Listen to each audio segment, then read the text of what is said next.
Père Mainviel, dans sa préface de ce petit livre, Le Juif dans les mystères de l'histoire, que je vous recommande vivement, préface à la première édition, dit « Jésus est un mystère, Israël est un mystère. En mêlant les deux, on a un troisième mystère encore plus mystérieux. » C'est un peu ce troisième mystère que nous allons essayer d'élucider ce soir, dont nous allons parler. Donc les rapports entre l'Église et la synagogue. Alors, je vais commencer, vous exposer un petit peu brièvement la théologie de ces mystères. Ensuite, Monsieur Joël Morin vous parlera un petit peu de l'historique, donc comment s'est déroulée l'histoire, un peu des rapports entre l'Église et la synagogue. Et nous terminerons avec Monsieur de Lassus qui va nous dresser un peu la situation actuelle d'un point de vue juif.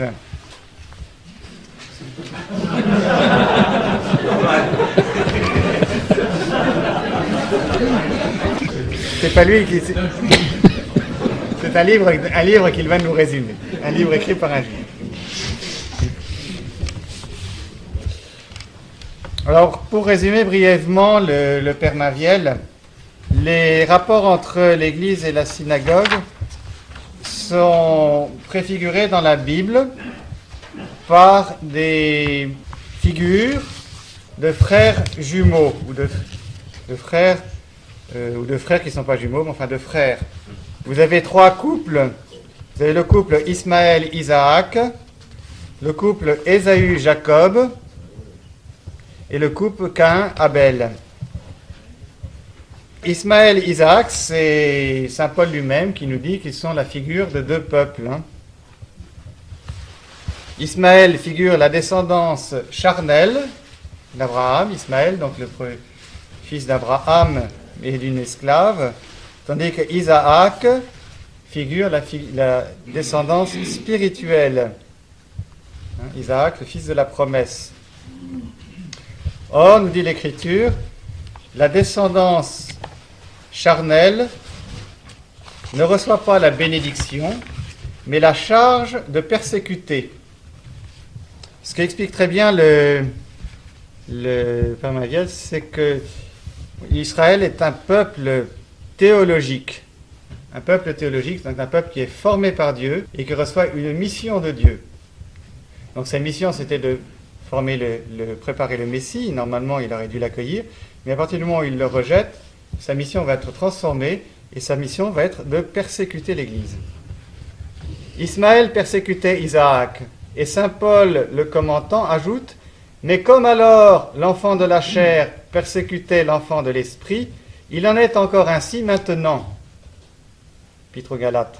Voilà, commentaire du Père Mainviel, voilà qui exprime la nécessité théologique de ce qu'Ismaël persécute Isaac, que la synagogue persécute l'Église, que les Juifs qui ne sont unis à Abraham que par une union charnelle persécutent les chrétiens, qui sont eux les véritables Israélites unis par la foi au Christ.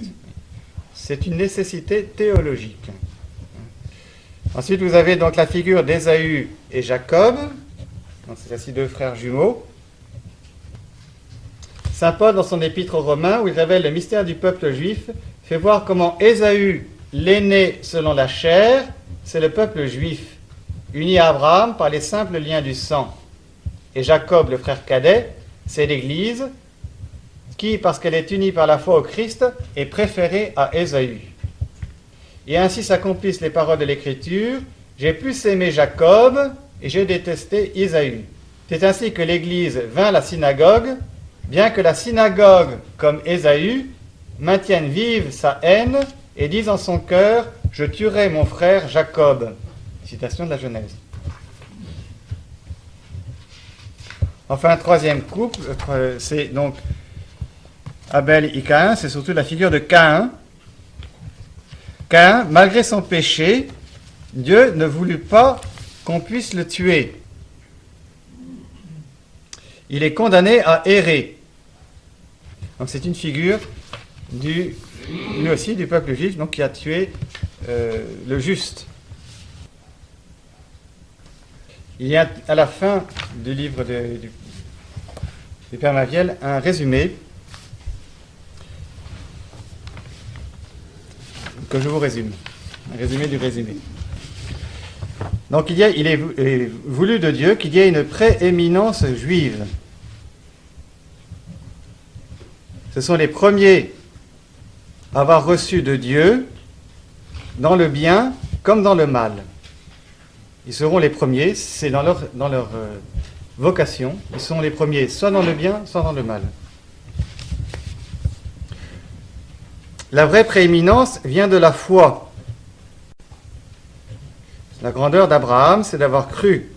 Et les vrais descendants d'Abraham, ce sont ceux qui croient. La tension entre juifs et gentils, donc la division de l'humanité en deux, entre juifs et gentils, ne peut se résoudre que dans le Christ, que par la conversion au Christ. Tant que les juifs ne se convertissent pas au Christ, ils seront forcément opposés, divisés, des gentils. Une partie d'Israël donc est réprouvée pour permettre l'entrée des gentils. Donc ça c'est Saint Paul qui l'explique. Une partie d'Israël de l'olivier a été rompue pour qu'on puisse faire la greffe, mettre les gentils à la place. Cette réprobation partielle durera jusqu'à la plénitude des nations, jusqu'à la fin du temps des nations. Ça, c'est un résumé, si vous voulez, de l'écriture des pères. Entre-temps, tant qu'on arrivera, on ne sera pas à la fin de l'histoire du temps des nations, il y aura une jalousie d'Ismaël contre Isaac, ou d'Ésaü contre Jacob, reprochant d'avoir volé l'héritage. Il y aura une conversion générale des Juifs à la fin du temps des nations, qui est annoncée dans très, très nombreux passages de l'Écriture. Donc le Père Maviel cite au moins une dizaine de passages. Simplement, ce qui n'est pas tout à fait fixé, c'est le temps exact de cette conversion. Est-ce que ce sera juste avant la fin du monde, ou est-ce qu'il sera donné encore un certain temps après la conversion? Saint Paul dit, si déjà la réprobation d'une partie d'Israël a permis le grand bien qui a été l'entrée des gentils dans l'Église, il dit, que sera-ce quand les Juifs reviendront à l'Église? Alors que sera-ce? C'est quelque chose d'encore plus grand. Qu'est-ce qui peut être encore plus grand que l'entrée des gentils dans l'Église? Donc les pères pensaient que ça sera le retour du Christ, la fin du monde. Ça peut être aussi le triomphe du cœur immaculé de Marie. Peut-être penser. Certains pensent qu'il y aura un certain temps après la conversion des Juifs. Il apparaît depuis quelque temps une opinion nouvelle qui a été, semble-t-il, dans l'initiative, et Denise Judan. Denise Judan, Judaïsme et christianisme, dossier patristique. C'est un livre qui est paru aux éditions du Cèdre, un peu après le Concile. Denise Judan pense qu'il n'y aura pas de conversion des Juifs à la fin des temps. Que la conversion des Juifs se déroule au cours de l'histoire. Il y a chaque siècle un certain nombre de Juifs qui se convertissent, et c'est ça la conversion des Juifs. Il ne faut pas espérer qu'il y aura une conversion en masse à la fin des temps. Cette opinion a été reprise par Ansgar Santogrossi, donc dans un livre qui a été récemment publié par les éditions Clovis. Vous avez une interview avec Ansgar Santogrossi dans Fidélitaire 151. Voici ce que dit Ansgar Santogrossi. Donc Ansgar Santogrossi, c'est un frère bénédictin, qui n'est pas prêtre, il est frère, dans un monastère aux États-Unis, mais il est conciliaire, il est un peu traditionnel, un peu conservateur. Donc il a écrit un livre qui résume un petit peu, sur les rapports sur le peuple d'Israël. Effectivement, après l'examen des textes patristiques par Denise Judan, la conversion en masse vers la fin du monde n'est pas la seule interprétation possible de certains passages à la fois célèbres et obscurs du Nouveau Testament. D'autres interprétations de l'Épître aux Romains, consistant à dire que l'expression « tout Israël sera sauvé » désigne la totalité des convertis juifs au cours du temps de l'Église, totalité considérée de façon cumulative et formant l'Israël fidèle, dont ceux qui ne croient pas en Jésus sont retranchés. Bon, cette opinion me paraît fausse.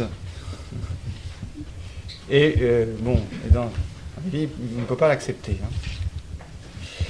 Donc, il me reste que 2 minutes, je les explique rapidement. Denise Jugan, en fait, elle est partie d'un bon sentiment, mais on ne fait pas la théologie avec des bons sentiments.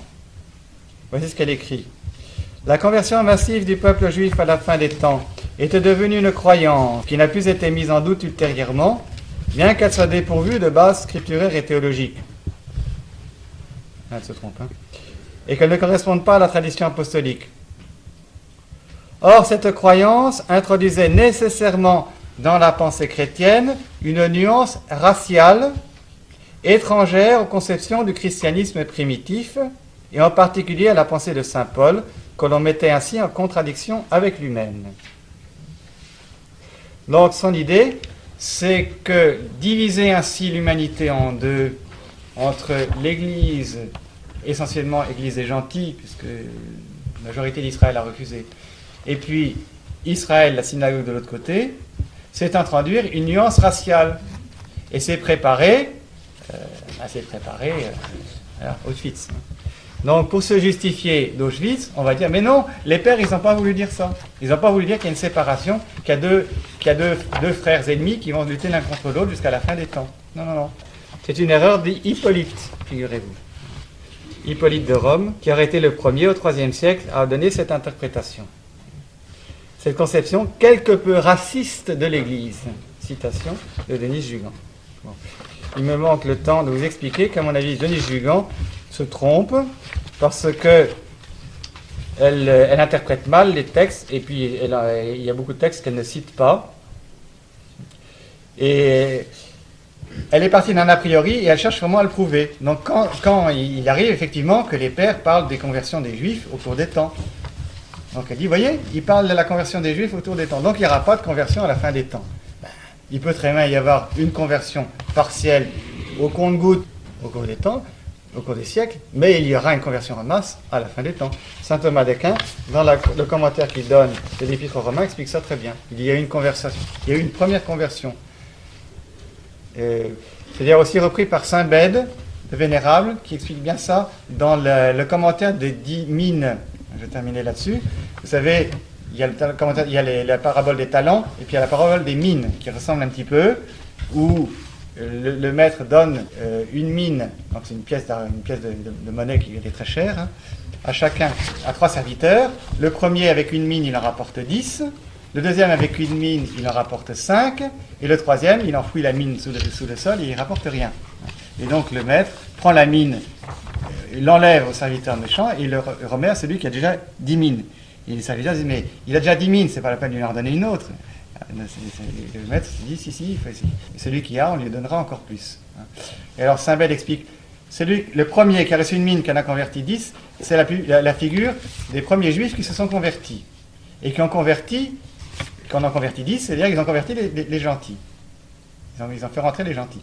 Ensuite, le deuxième qui a reçu la mine, qui en a converti 5, c'est les gentils qui vont agrandir encore l'Église.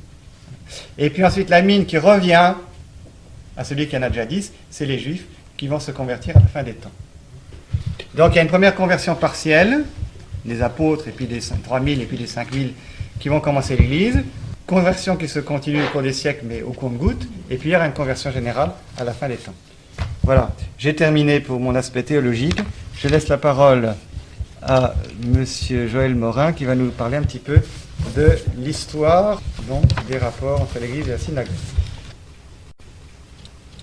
Bien, c'est une synthèse de cet ouvrage que je vous présente, donc Michel Lorigan, l'Église et la synagogue depuis Vatican II, aux éditions du Sel, qui traite de la question juive dans son rapport à la théologie et à l'histoire. Je vous en recommande évidemment vivement la lecture, vous ne regretterez pas. 3 points à mon petit exposé ce soir. De cette fresque théologique et historique. Grand 1, le refus du salut voulu par Dieu. Grand 2, les désirs de Satan et de ses fils. Grand 3, purifier l'espace chrétien et préparer les voies du noachisme. Grand 1, le refus du salut voulu par Dieu. C'est la théologie rappelée par le Père Pierre-Marie, mais je vous en fais grâce en partie. Choisi par Dieu après la chute de nos premiers parents pour une mission magnifique, donner le Sauveur aux hommes, le peuple juif, fut pendant les 2 millénaires qui précédèrent Jésus-Christ l'espoir et l'honneur de l'humanité. Il gardait l'héritage des promesses divines, il rendait témoignage au vrai Dieu, au sein de l'idolâtrie païenne. Il conservait ici-bas la foi, la vérité, le culte pur et substantiel du Père des cieux, l'attente préventive du Sauveur du monde. Ces patriarches, ces prophètes, ces grands rois étaient les messagers du ciel à l'humanité déchue. Jusqu'à donc notre Seigneur Jésus-Christ, les Juifs ont été en toute vérité le peuple de Dieu. Mais le calvaire a séparé le peuple élu. D'une part, la Vierge Marie, les apôtres, les évangélistes, les disciples, les premiers chrétiens d'origine juive ou païenne, c'est-à-dire tous ceux qui ont reconnu en Jésus crucifié, en la rédemption, le Messie, venu accomplir la loi et les prophètes, et qui ont adhéré pleinement à sa doctrine, à son esprit, à son corps mystique, la Sainte Église catholique, en devenant membre de ce corps par le baptême, par le saint baptême. Par cette nouvelle alliance en Jésus-Christ, l'Église s'est substituée, c'est la raison d'être de mon exposé que j'avais intitulé « La théologie de la substitution ». Ici, c'est un autre titre, « L'Église et la synagogue depuis Vatican II ». Les exposés sont les mêmes. Donc, par cette nouvelle alliance en notre Seigneur Jésus-Christ, l'Église s'est substituée au peuple juif dans la dispensation du salut. Elle est devenue le nouvel Israël. De l'autre, vous avez ceux sur la tête desquels, selon leurs vœux, est retombé le sang du juste. C'est-à-dire toute la partie du peuple juif, chefs en tête, qui a cru, selon l'expression de l'abbé Mainviel, que, je cite, « la gloire ne venait pas du Christ, mais de la chair d'Abraham ». Fin de citation. De la chair, et non de la foi d'Abraham en celui que Dieu allait envoyer. Pratiquement, qu'est-ce que cela veut dire ? Eh bien, c'est que c'est une inversion qui signifie qu'au Messie, qui apportait aux hommes la grâce et toutes les vérités de l'ordre surnaturel, les Juifs charnels, de la chair, charnels, préférèrent un hypothétique chef politique qui devait assurer la grandeur d'Israël, devenu le peuple salvateur, et non plus celui qui en attend, en assujettissant les nations. Ce fut l'orgueil charnel de la race et de la nation judaïque qui les aveugla, comme ce fut l'orgueil qui perdit Lucifer. La conséquence du refus positif, parce que toutes les prophéties, les rabbins le savaient, et les pharisiens aussi, toutes les prophéties correspondaient à la personne de notre Seigneur Jésus-Christ. Ils connaissaient trop bien les Écritures pour ne pas savoir que c'était bien le Messie, venu. La conséquence du refus positif de Jésus Nazareth comme sauveur fut terrible. Les Juifs d'ici devinrent les instruments de Satan dans sa lutte contre ce Jésus et contre son Église, jusqu'à ce qu'ils reviennent individuellement ou collectivement à leur Sauveur. Saint Jean l'explique très bien dans son Évangile, chapitre 8, versets 24, 41, 44. Il dit expressément, je cite, « Jésus dit aux Juifs, « Si vous ne croyez pas que je suis le Messie, vous mourrez dans votre péché. Si vous étiez enfant d'Abraham, c'est-à-dire la vraie descendance spirituelle d'Abraham, vous feriez les œuvres d'Abraham. Mais vous faites les œuvres de votre père. » Les Juifs lui dirent, « Mais nous ne sommes pas des enfants de fornication, c'est-à-dire que nous sommes bien descendants d'Abraham et de Dieu.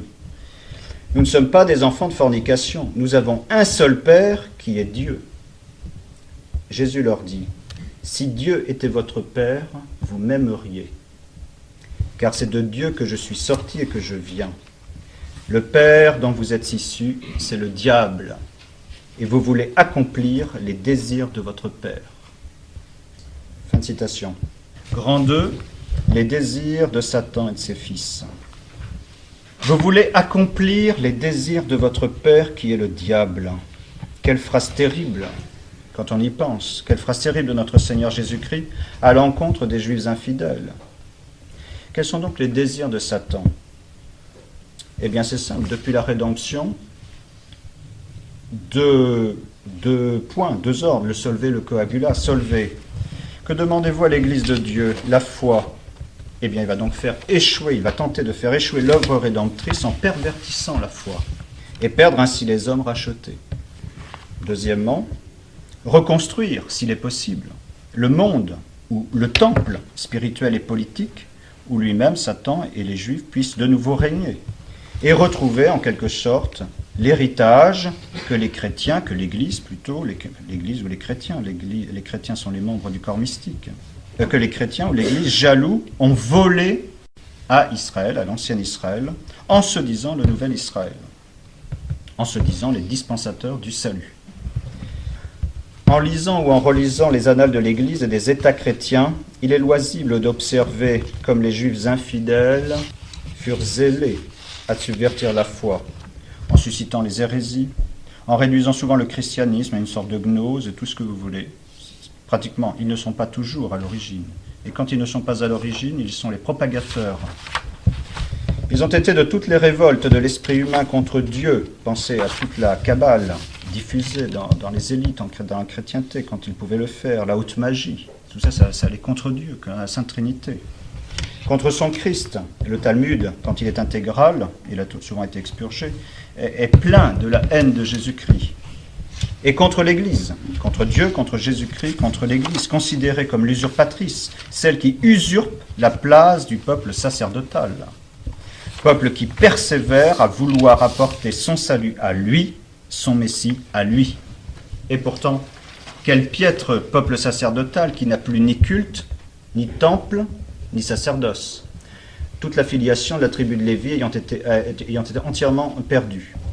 Et même la prophétie d'Osée, chapitre 3, versets 5-6, est accomplie. La prophétie d'Osée est accomplie, je cite, « Les fils d'Israël seront sans roi, sans prince, sans sacrifice, sans autel. » Et ce n'est pas le retour à Jérusalem en 1948, les pierres déjà taillées du troisième temple virtuellement édifié, et l'active recherche des objets du culte définitivement abolis, qui changeront un iota de la prophétie d'Osée.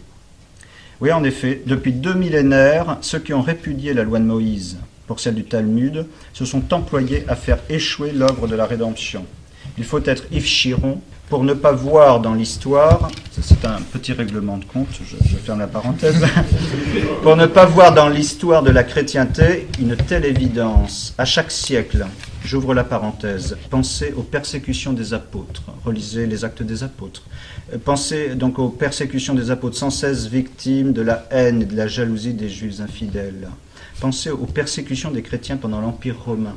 Pensez aux hérésies antitrinitaires du 3e, 4e siècle.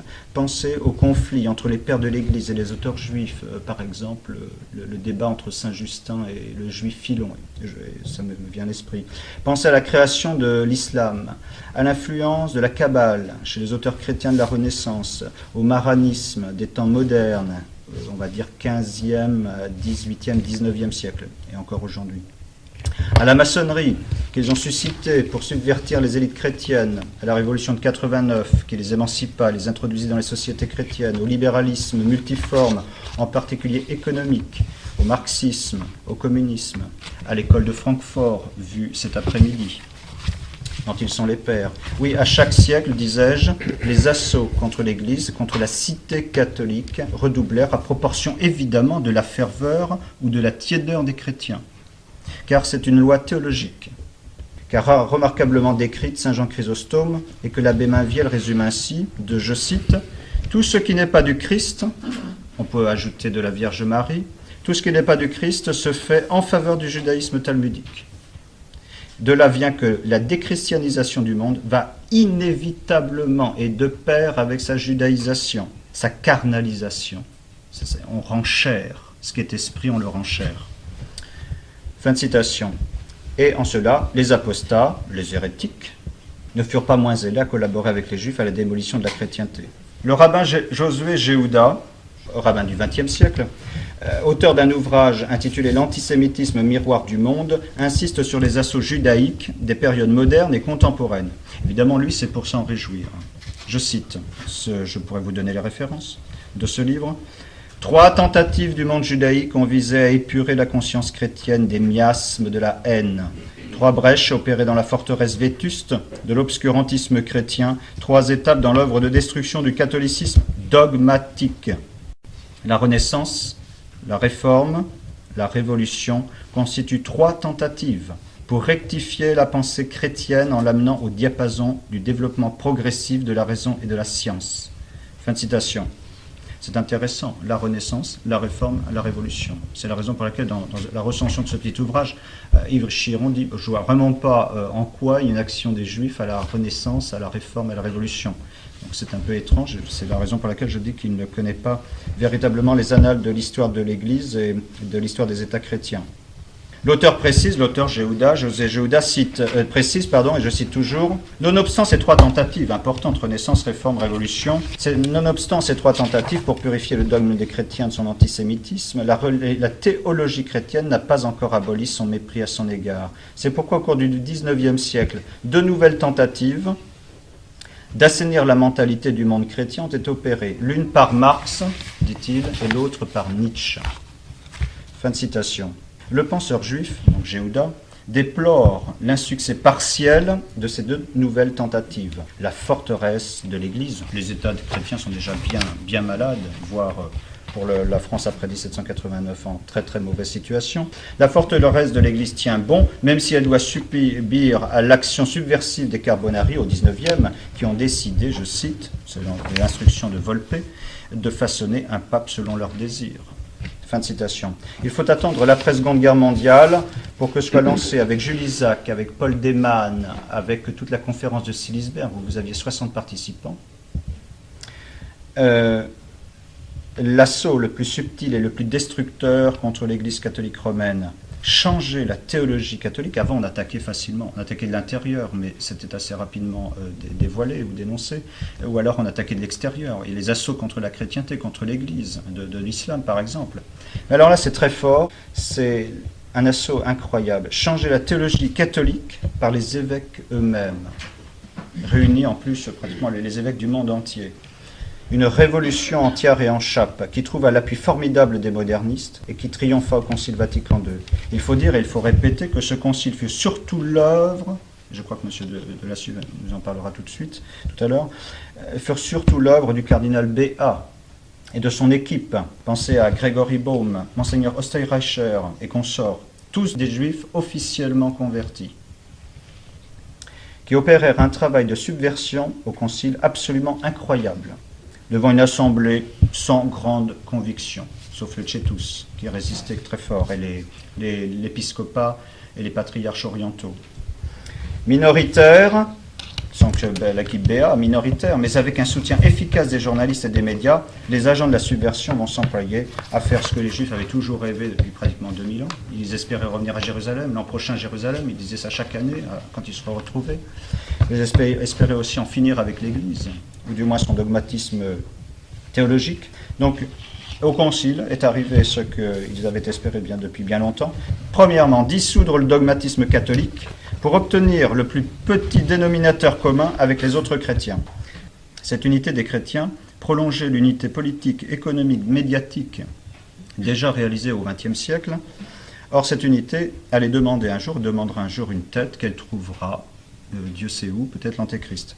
Deuxièmement, poser les bases d'une nouvelle théologie du salut en exonérant le peuple juif de sa responsabilité collective dans la mise à mort de notre Seigneur et en niant le châtiment de Dieu sur ce peuple.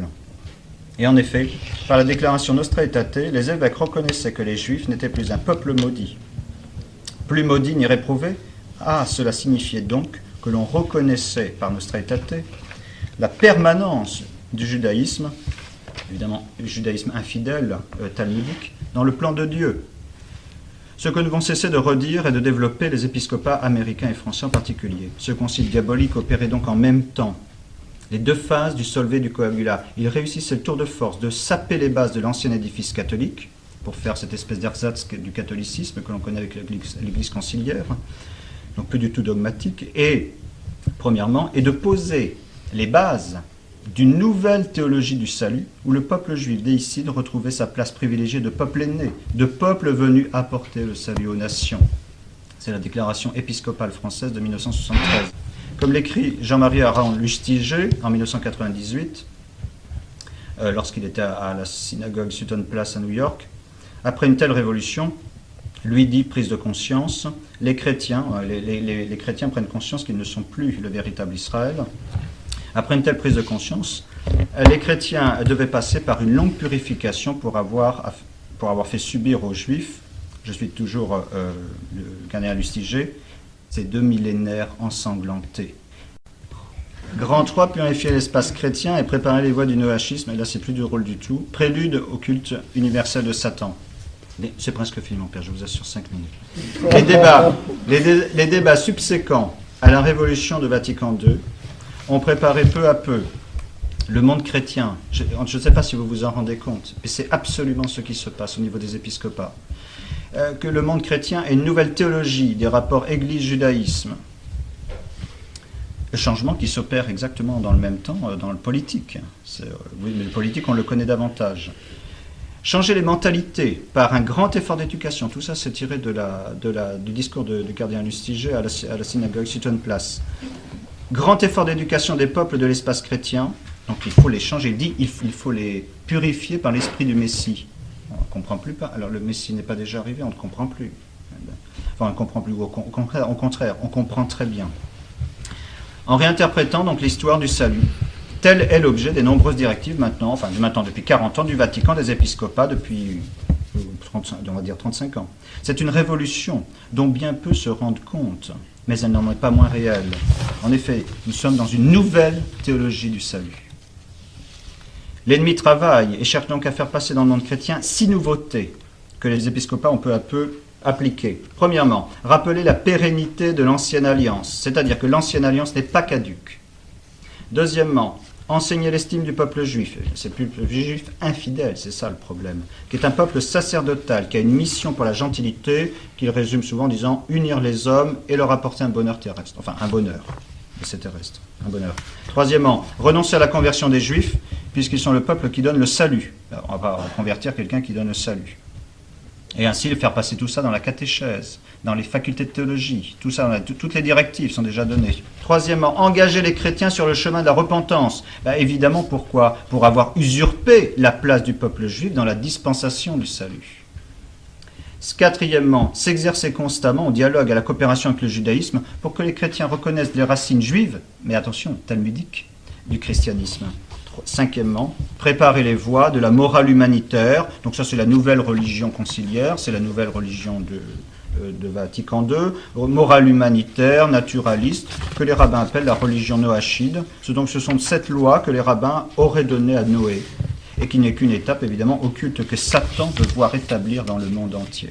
C'est une religion évidemment sans dogme, sans sacrifice, sans Jésus-Christ, sans tout ça. Tout le monde il est beau.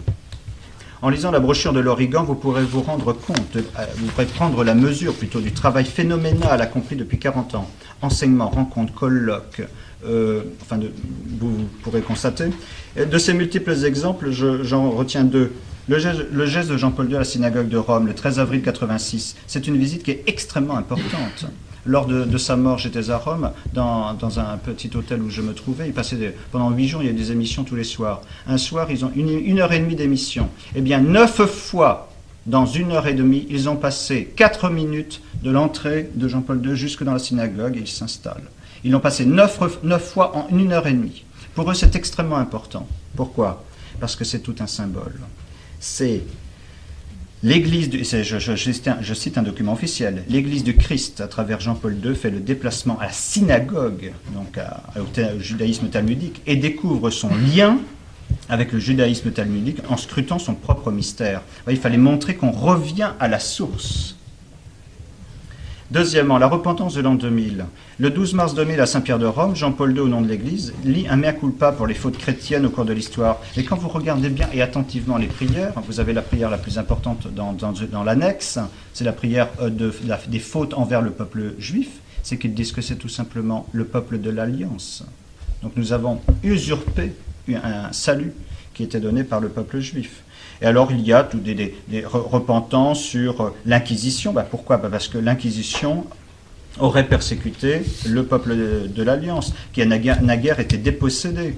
Et pour que tout soit suffisamment clair pour les uns comme pour les autres, c'est-à-dire pour les chrétiens comme pour les juifs, le texte de la repentance fut glissé par Jean-Paul de lui-même dans un interstice du mur des lamentations, vestige du temple de l'ancienne alliance. Mur qui n'attend que sa reconstruction dans la capitale religieuse de l'alliance enfin recouvrée. Jérusalem qui détrône Rome, qui n'a jamais été que l'usurpatrice. Pour ceux qui auraient quelque illusion sur Benoît XVI, il faut savoir qu'il s'inscrit totalement dans cette perspective. C'est lui qui a eu lu les repentants sur l'Inquisition, sur les croisades, lors de la cérémonie dont je vous parle. C'est lui qui a éclairé les 7 bougies, les 7 lumières. En fait, on était vraiment dans une cérémonie quasiment juive, n'est-ce pas? Les 7 demandes de pardon, c'était une menorah qui était présente en plein cœur de Saint-Pierre. C'est lui aussi qui a préparé théologiquement tout le dossier de la repentance. C'est lui qui a réservé sa première visite pour la synagogue de Cologne, chez des juifs quand même infidèles, qui refusent notre Seigneur Jésus-Christ. Bref, quelle que soit la solution devant une telle apostasie, devant un monde qui ploie sous le joug de Satan, donc des juifs, Monseigneur Join, en 1923, ce n'est pas du tout, dans un article intitulé sur les États-Unis d'Europe, vous voyez qu'il était à la pointe, 1923, il s'interroge sur la solution. Quelle peut être la solution? C'est dans un numéro de l'ARIS. Je n'ai pas les références, mais je pourrais vous les trouver.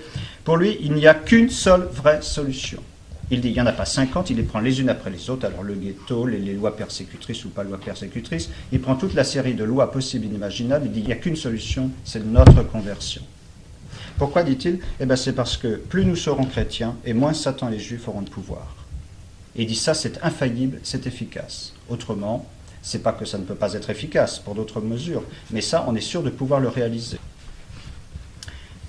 Quel est l'avenir souhaité par les Juifs? Paul Giniewski, dans un ouvrage, j'ai fini mon père, Paul Giniewski, dans un ouvrage intitulé L'antijudaïsme chrétien à la mutation, c'est publié en 2000, Paul Giniewski écrit cette page qui nous glace d'effroi. Donc ça, c'est la solution chrétienne, la conversion, la prière aussi, si vous voulez, la prière très importante, la prière pour la conversion des Juifs. Il y a 100 ans, cette année, 1905, il y a l'archiconfrérie pour la conversion des Juifs qui avait été lancée, approuvée par Saint Pédis, la conversion des Juifs, pour qu'ils se convertissent, bien sûr. Mais alors, l'avenir souhaité par les Juifs. Alors, Paul Giniewski décrit cet avenir dans une page qui nous glace d'effroi. Je cite. Depuis 2000 ans, tous les Juifs ont subi une punition pour des crimes qu'ils n'ont pas commis. On commence à les disculper. Quand cette disculpation sera-t-elle le fait de tous les chrétiens de toutes les églises? Au commencement du XXIe siècle, nous y sommes. Nous en sommes évidemment plus proches qu'au temps de Silisberg. Silisberg, c'est 1948, et de 46, je crois, et de Vatican II. Mais, dit-il, nous ne sommes pas encore au but. Car il ne suffit pas de bien dire, il faut surtout faire. Faire, cela consiste à soulager les Juifs du poids de la croix qu'ils portent, ce qui suppose un nouveau regard, un nouveau langage, un nouvel engagement chrétien, une chrétienté résolument engagée dans la défense des Juifs, des églises abolissant pour ainsi dire la sainteté d'un Saint Jean Chrysostome, à la langue de vipère, de Saint Louis qui voulait dialoguer avec les Juifs en leur passant l'épée dans le corps, en renonçant surtout à faire d'Isabelle la catholique une sainte. Et donc ils donnent leur directive. Vous ne ferez plus comme cela. Et évidemment, on ne faut pas laisser le vide, n'est-ce pas? Il faut remplir. Alors, en remplaçant ces saints sataniques, pourfendeurs, homicides, par de nouveaux saints. Alors, quels saints? Saint Jules-Isaac et Saint Jean 23. Rien n'interdit de rêver pour l'an 2020. Ils ne sont pas pressés. Ils ont mis 1950 ans pour revenir à Jérusalem.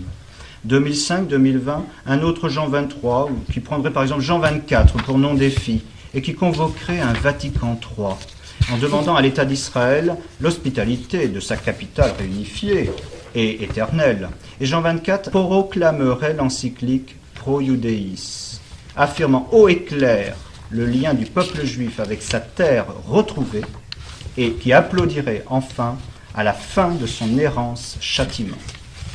Fin de citation. Conclusion, ils ont leur plan, mais Dieu a le sien. Et toute créature rebelle qu'elles sont, ou toute créature rebelle qu'ils sont, ils restent des créatures soumises au dessein de Dieu. Mais quand l'heure de Dieu sonnera, c'est l'Église qui va triompher. Car, comme l'écrit si bien le pape Léon XIII, Dieu n'a rien de plus à cœur sur la terre que la gloire de son Église. Et le triomphe de l'Église se fera nécessairement par celui du cœur immaculé de Marie. 5 mots pour finir. Donc confiance, fidélité à la foi catholique, c'est absolument le dépôt le plus cher, c'est ce qu'ils cherchent à nous faire absolument perdre. Après, vous pouvez faire tout ce que vous voulez, si vous n'avez pas la foi, pour eux c'est gagné. Fidélité à la foi catholique, persévérance, zèle à sauver les âmes, en particulier celle de la jeunesse, qui est la première victime de cette désespérance du monde sans Dieu, et encouragement à étudier, à défendre l'Église qui est notre mère. Et pour cela, j'aurai plein de travail à vous offrir. Si vous avez du temps, je voudrais faire travailler au moins sur 5 ou 6 personnages du Concile, extrêmement importants. Donc vous voyez, pour que toutes mes paroles ne partent pas en l'air. Mais il faut qu'après, concrètement, parce que les Juifs ne sont pas fous, hein. Il ne suffit pas de bien dire, dit Gigneski, il faut surtout faire. Alors, je ne voudrais pas seulement avoir fait, suffit de bien dire, c'est bien, oui, mais il faut faire. Et il y a énormément de travail, de recherche sur les personnages au Concile qui mériteraient vraiment beaucoup d'attention de notre part. Bref, courage donc à étudier, à défendre notre mère l'Église, et je vous remercie de votre attention et vous demande pardon, mon Père, pour la longueur de cet exposé. Je vais vous résumer très sommairement une étude qui est apparue dans le numéro 179 de l'AFS et que j'ai apporté ici en une vingtaine d'exemplaires en tirés à part, intitulée « Le catholicisme revu et corrigé par la synagogue ». 2 points que je voudrais aborder. Quelles sont les conceptions de la synagogue sur ce que les chrétiens doivent croire et doivent faire? Et 2e point, comment s'est opéré depuis 60 ans le passage de la conception catholique traditionnelle sur la religion juive et les juifs à la conception souhaitée par la synagogue? Quelles ont été les étapes de ce passage? Quels sont les résultats partiels aujourd'hui obtenus?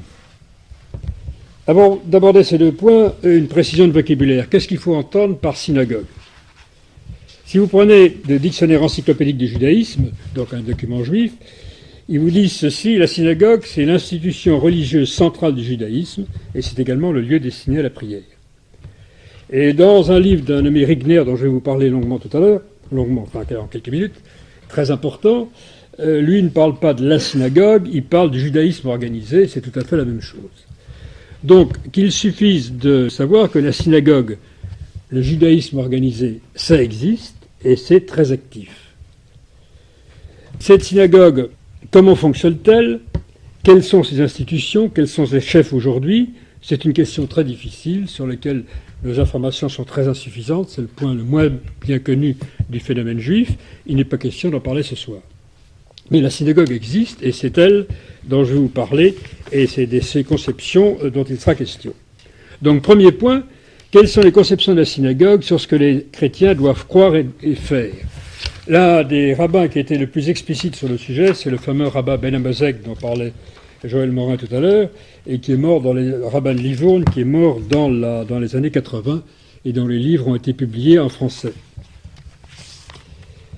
Schématisons pas mal. Quelles sont les grandes lignes de ces conceptions juives sur ce que les chrétiens devraient croire et faire? Premièrement, il y a 2 points essentiels en ce qui concerne le peuple juif et en ce qui concerne les peuples gentils.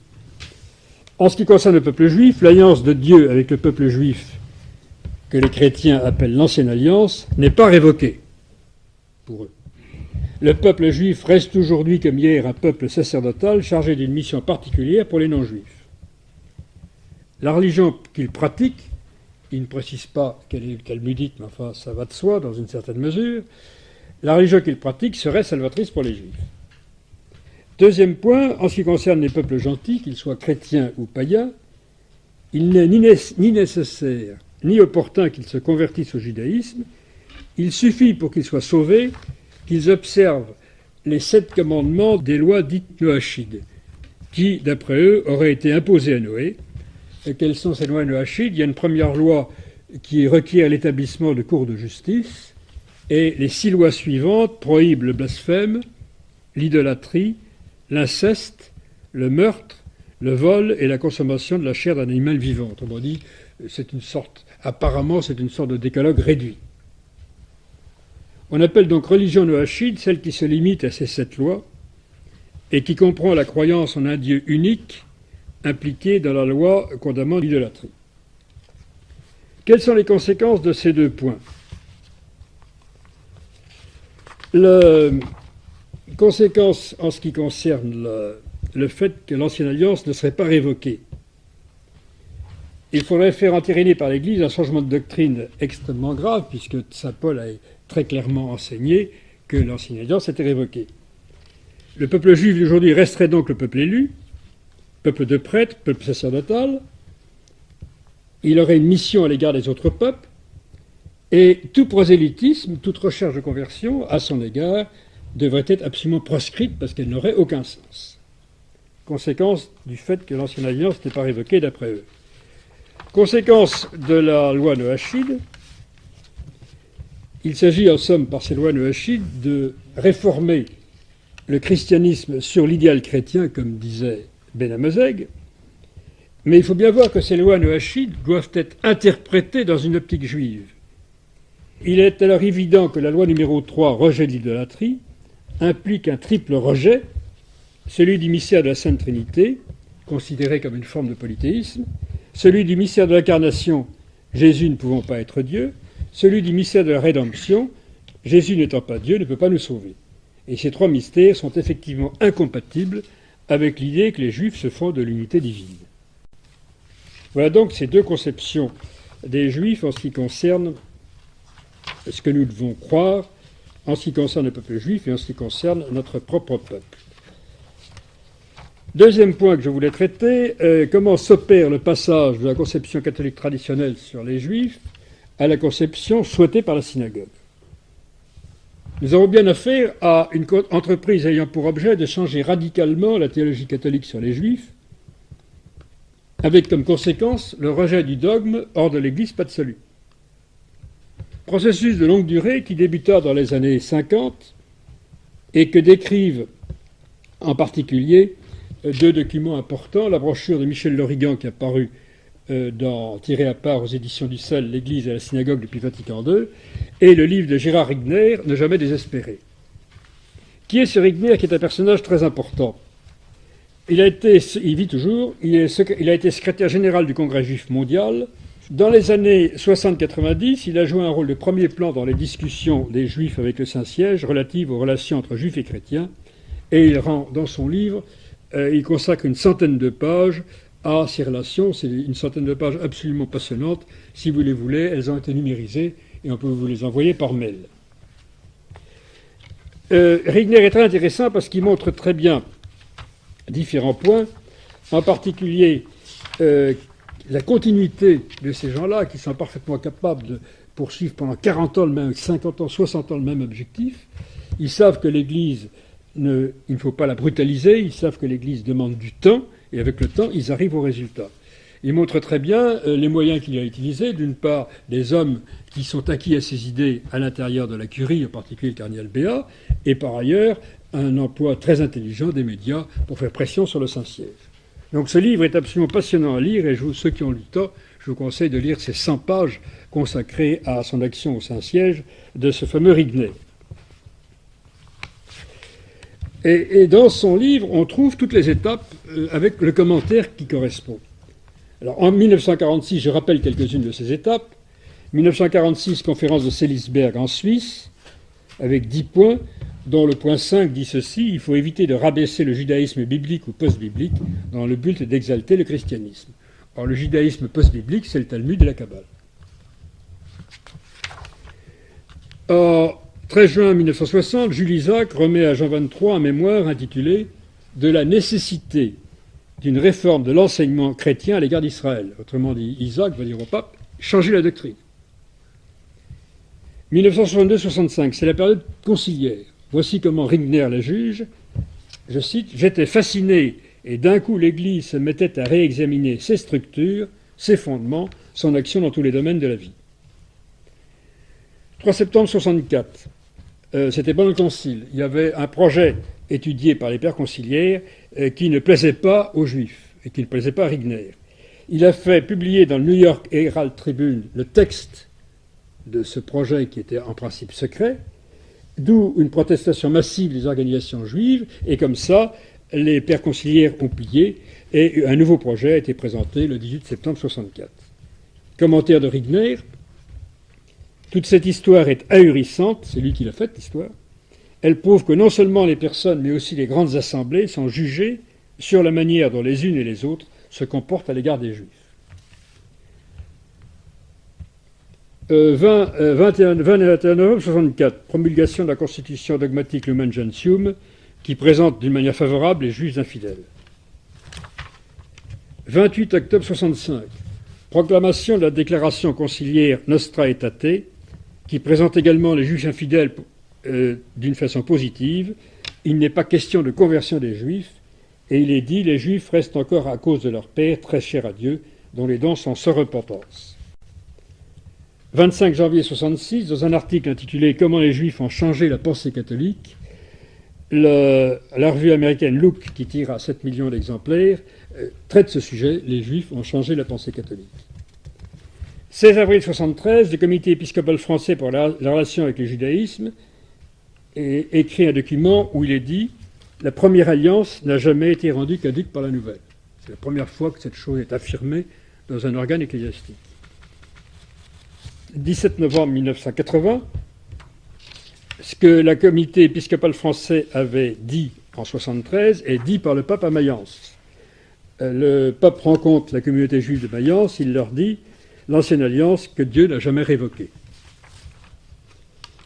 24 janvier 1985, publication par la Commission pour les relations religieuses avec le judaïsme des notes pour une correcte présentation des Juifs, etc., etc.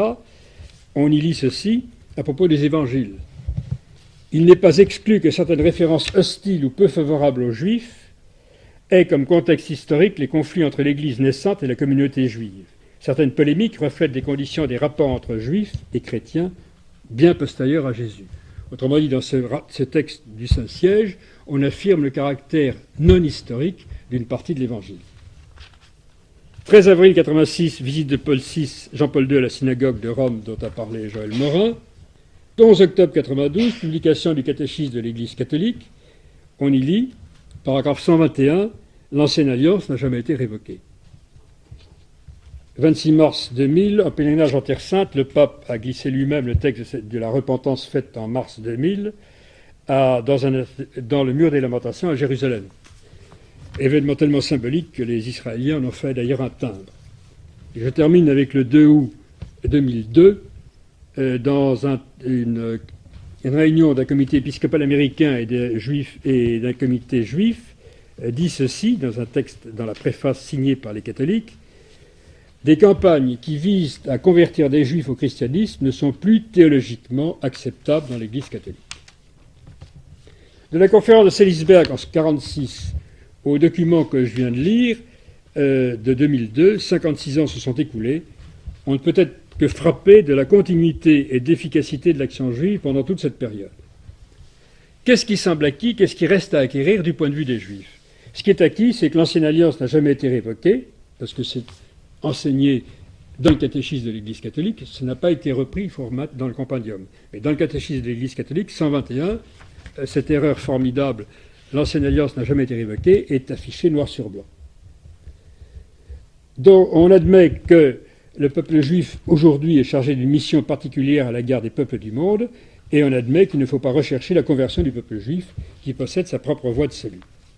Qu'est-ce qui reste à acquérir? C'est les fameuses lois noachides, qui, si on les accepte dans l'optique juive, ça nous conduit à apostasier purement et simplement.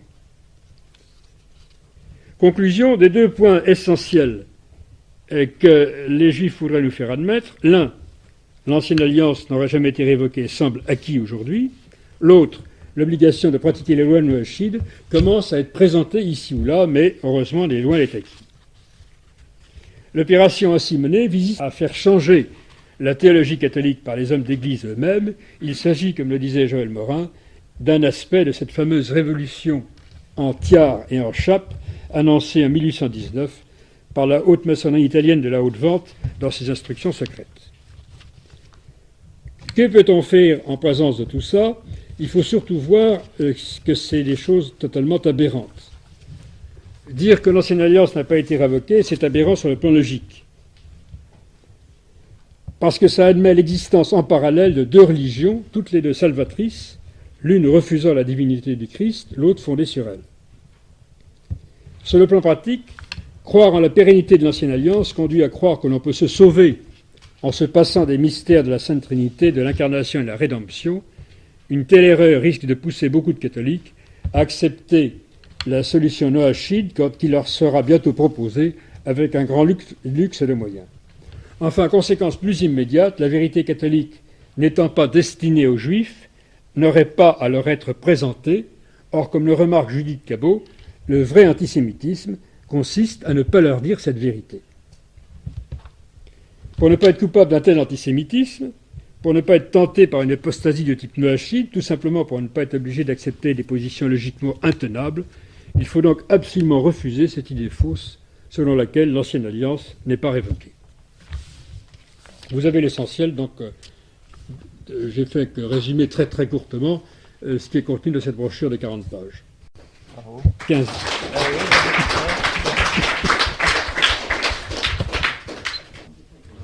Monsieur Delassus a fait connaître en France, je crois, une loi américaine qui rappelle que les lois noachides sont obligatoires. Enfin, du moins aux États-Unis, on parle déjà dans la législation politique, vous avez déjà les lois noachides, écrites noir sur blanc.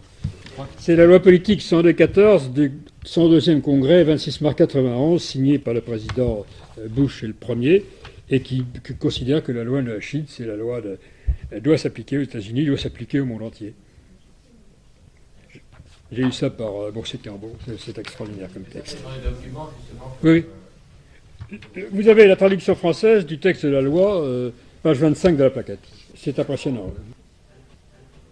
Ils emploient le mot noachide. Qu'est-ce qui est obligatoire? Mais est-ce que c'est appliqué ou c'est pas appliqué encore? Attendu que le Congrès, etc., bon. C'est une loi qui a pour objet de désigner le 26 mars 91 comme journée d'éducation aux États-Unis. Alors il parle du mouvement Lubavitch. Attendu que les valeurs et principes moraux de la patrie ont été le fondement de la société depuis l'aurore de la civilisation, à l'époque où elles furent connues sous le nom de cette loi noachide, etc., etc. Alors, attendu que cette volonté s'entendait dans les documents, oui. Nous nous tournons vers l'éducation, oui. La charité pour orienter le monde vers les valeurs morales et éthiques contenues dans les 7 lois noachides. Oui, les lois noachides sont présentées dans cette loi comme étant la norme morale auquel tout doit se soumettre. Donc il y a une journée spéciale qui, aux États-Unis, a été... pour l'éducation. Pour l'éducation. Dans les écoles Oui, semble-t-il, dans les écoles. Approuvé le 20 mars 91. Oui. Il est demandé au président de faire une proclamation demandant au peuple américain de célébrer ce jour de l'éducation avec des cérémonies et activités appropriées. Je ne connais pas le détail. À propos de M. Paul Giniewski, l'honorable éditorialiste de Tribune Juive, dont M. Morin tout à l'heure a répété les conseils impératifs sur le plan moral et théologique qu'il donnait à la Sainte Église, on peut rappeler au passage que ce personnage aux mœurs contre nature a été l'objet de la part de son ancien giton, il y a quelques années, d'un procès après lecture. Voilà. C'est ce monsieur qui donne des leçons et des ordres sur le plan moral et théologique à l'Église. C'est la nouvelle conception de la charité. Le congrès de Schillerberg. Je me souviens plus très bien. C'est juste après la Seconde Guerre mondiale. C'est là où je vous disais tout à l'heure qu'il y a beaucoup de travail à faire parce que ce n'est pas très très connu. Voilà ce que j'avais marqué dans le petit résumé, mais c'est très schématique. C'est la conférence de Seelisberg en Suisse réunissait une soixantaine d'experts catholiques, protestants et juifs, parmi lesquels il y avait Jules Isaac, qui était la personnalité forte de ce congrès. Elle a rédigé une charte appelée 10 points de Seelisberg, dont j'ai cité le point 5, éviter de rabaisser le judaïsme biblique ou post-biblique dans le but d'exalter le christianisme. On peut voir là le début de l'effort de réhabilitation du judaïsme post-biblique, autrement dit du judaïsme actuel en milieu catholique. Et très souvent, après cela, on a fait référence à ces 10 points de Seelisberg de 1946. C'est donc déjà 12 ans avant la mort de Pie XII. Justement, le problème, c'est ça, c'est qu'on met toujours le point 0 au Vatican II, mais En amont, il y a un travail officiel. Vatican II a été le moment d'accélération, mais tout était préparé avant. C'est-à-dire qu'ils savaient. Ça c'était quand même pas un document officiel de l'Église catholique. Non, mais ils ne sont pas cachés pour le faire, je veux dire. Oui, mais c'était des experts, ils faisaient ça dans leur nom personnel, ils faisaient pas ça au nom de la hiérarchie. Je sais, mais je veux dire, il n'y a pas eu de limogeage, il n'y a pas eu d'épuration. Oui, enfin, ils disaient pas des choses aussi scandaleuses que c'était le début des amitiés israéliennes. Judéo-chrétienne. À ce commencement, encore, il y a eu un délibère assez grave. Thésée existait du temps du gouvernement de Vichy. Ah non. Non, que Thésée a été créé juste après la libération. Pendant l'occupation, il y avait déjà Thésée. Je veux dire, j'ai pas entendu parler de condamnation officielle de ceci, cela. Thésée au début n'était pas ce qu'il est devenu après. Thésée au début c'était des protestants et qui avaient des velléités de se faire catholiques. Et ils ont même demandé, et c'est un cardinal qui leur a dit non, ne vous faites pas catholique parce qu'il va y avoir un changement dans l'Église catholique et vous allez être le trait d'union entre les catholiques et les protestants. À quelle époque ça, C'était avant le concile, c'était dans les années 50. Si vous voulez, il y a tout un mouvement judéophile dans l'entre-deux-guerres, déjà, bien avant. Stanislas Fumé, par exemple, et d'autres personnages qui ne me reviennent pas à l'esprit ce soir. Mais ensuite, donc, accélération terrible avec la Seconde Guerre mondiale, puisque là, tout de suite après, dès 1946, vous voyez, je regarde, vous avez une conférence d'Oxford, où là, on réunit déjà une trentaine de personnes. Que va-t-on faire? Est-ce que l'antijudaïsme chrétien ne serait pas la cause de l'antisémitisme, de ce qui vient de se passer, etc. C'est des interrogations. Ensuite, 6 mois plus tard, vous avez Silisberg. Là, donc, il y a 60 participants, dont l'abbé Journet, qui a été invité. Donc l'abbé Journet a été invité à la conférence par le père de Ménasque, OP, égyptien, juif converti. Quant à Jacques Maritain, il a été invité par le pasteur de Genève, Pierre Visser. Mais finalement, Maritain, je crois prudemment, préfère ne pas s'y rendre, mais il envoie un texte. Ensuite, donc oui, c'est ça, c'est que je mets. Jacques Maritain, quant à lui, n'eut pas la possibilité de participer à la conférence. Il envoyait un chaud message d'encouragement. C'est très intéressant parce que ce message était intitulé « Contre l'antisémitisme ». Il y avait déjà un petit peu toute l'idée, tout ce qui va se passer les 50 prochaines années, c'est-à-dire l'idée de repentance. On a très mal, le peuple juif déicide, c'est une monstruosité, il ne faut plus apprendre ça aux enfants, etc. Et puis il faudra commencer la repentance si ça se poursuit dans cette optique. Maritain, c'est un texte qui est publié dans la revue Nova et Vetera en 1946. Des pages 312-317, vous avez son texte contre l'antisémitisme. C'est le texte de Silisberg. Ensuite, chaud message d'encouragement. Mais le personnage clé de Silisberg, c'est évidemment Jules Isaac. Et ils vont publier. Donc il explique tout ça. Et c'est la revue Sens, donc c'est la revue du judéo-chrétienne, juillet 2004, donc il y a un an, c'est pas très ancien, qui a fait connaître un manuscrit inédit de Jules Isaac, intitulé L'Assemblée judéo-chrétienne de Silisberg. Alors il intitule comme ça, les premières phrases sont ainsi écrites. C'est à ce comité, l'International Concile de chrétiens et juifs, qu'est due la réunion de Silisberg, dite conférence internationale extraordinaire pour combattre l'antisémitisme. Donc c'est une organisation anglaise ou américaine qui a lancé l'idée de Silisberg. Enfin voilà, on l'apprend par le manuscrit de Jules Isaac publié dans la revue Sens d'il y a un an. Donc tout ça, vous voyez, ça oblige à lire toutes ces revues, ça oblige à connaître les personnages. Jules Isaac devrait être, depuis 10-20 ans, il devrait quelqu'un connaître Jules Isaac par cœur. On sait où sont ses archives. Voilà, mais on n'a pas le temps, parce qu'on a 36 choses. On voit qu'il y a un travail en amont qui a été fait par ces mains, Ah oui. un travail de préparation. Mais bien sûr, parce que dès la Révolution, pour eux, si vous voulez, dès la Révolution française, on est émancipé dans les États chrétiens, mais les rabbins tout de suite se disent, bon allez, dans 50 ans, on a le pouvoir économique, j'exagère, mais c'est peut-être 70 ans. Bon, après, il va se poser, quand on aura le pouvoir politique, économique, ou quand on aura des marionnettes, ou un pouvoir économique, qu'est-ce qu'on va faire de ces chrétiens qui se sont dit le nouvel Israël? Ça a été véritablement posé, ça a été des débats entre rabbins au 19e siècle. Ils se sont posé la question, qu'est-ce qu'on va faire de ces chrétiens? Qu'est-ce qu'on va faire de ce monde? Est-ce qu'on va retrouver notre rôle? On va revenir en Israël, on va retrouver Jérusalem, on va reconstruire le temple, on va retrouver les descendants, on va ressusciter le sacerdoce d'Aaron. Donc, qu'est-ce qu'on va faire de ces chrétiens?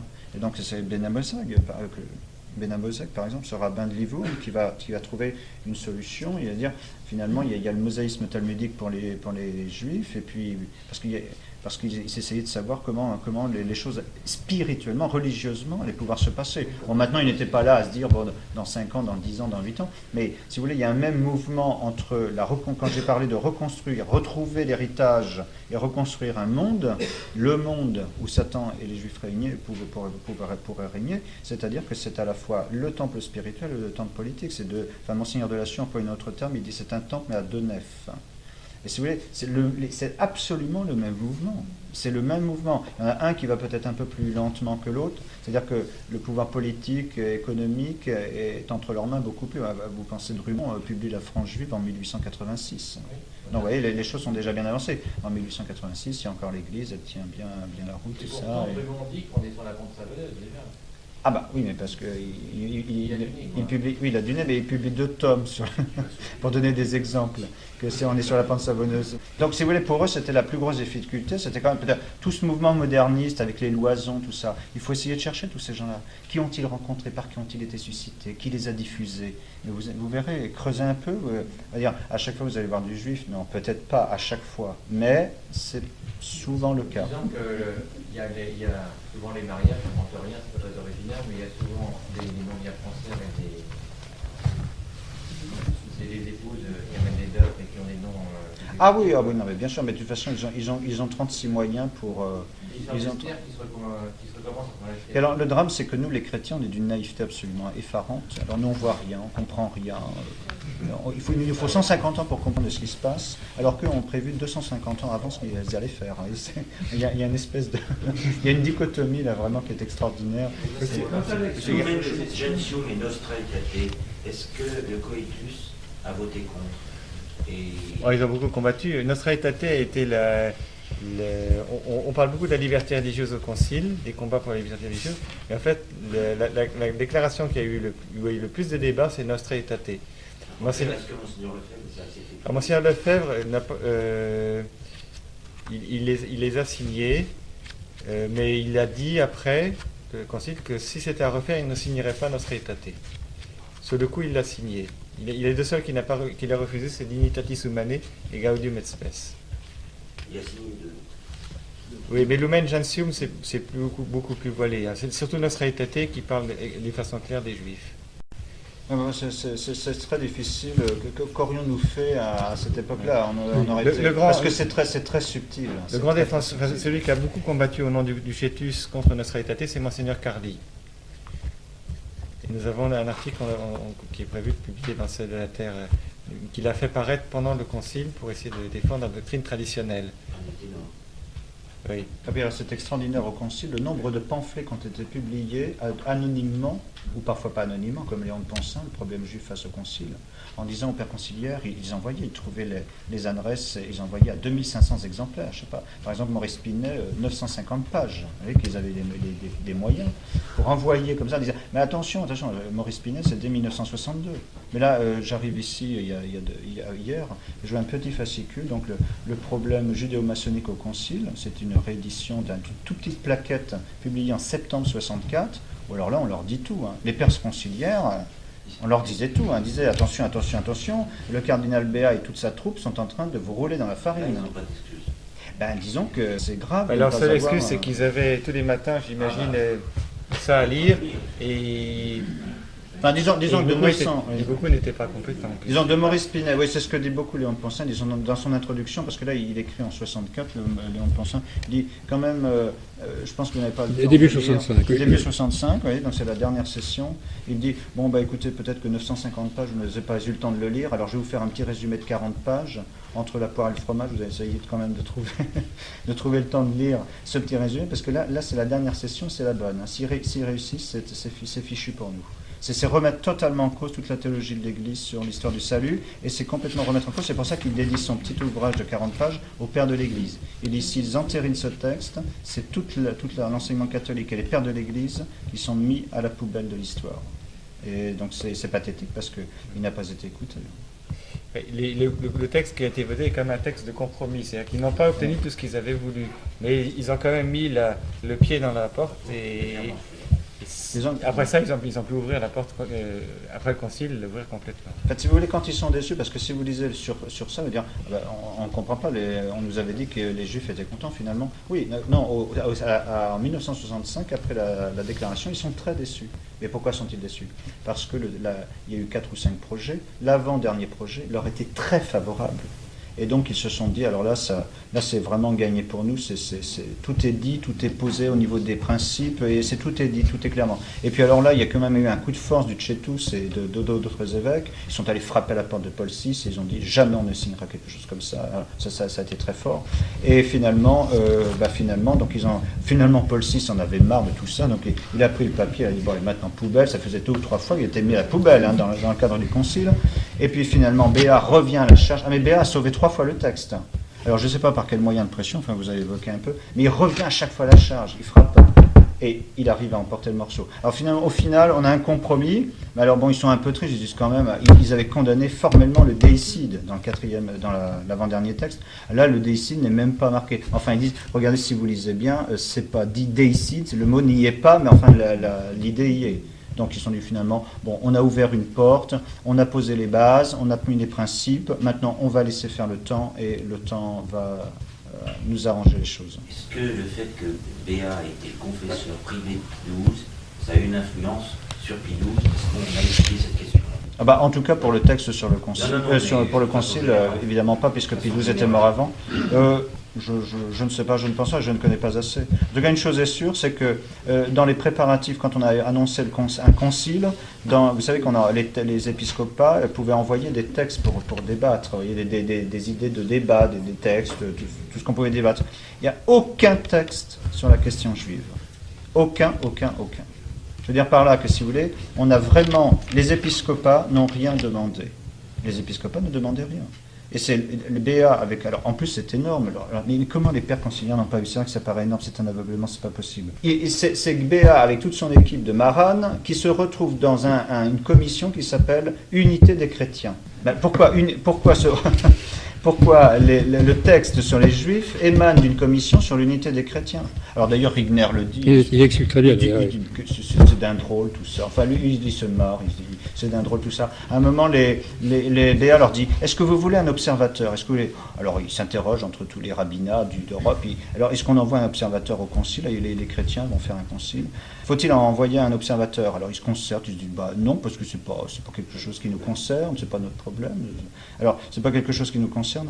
Alors, le Rigner vient voir Béat, il lui dit, non, finalement, on va pas vous envoyer d'observateur.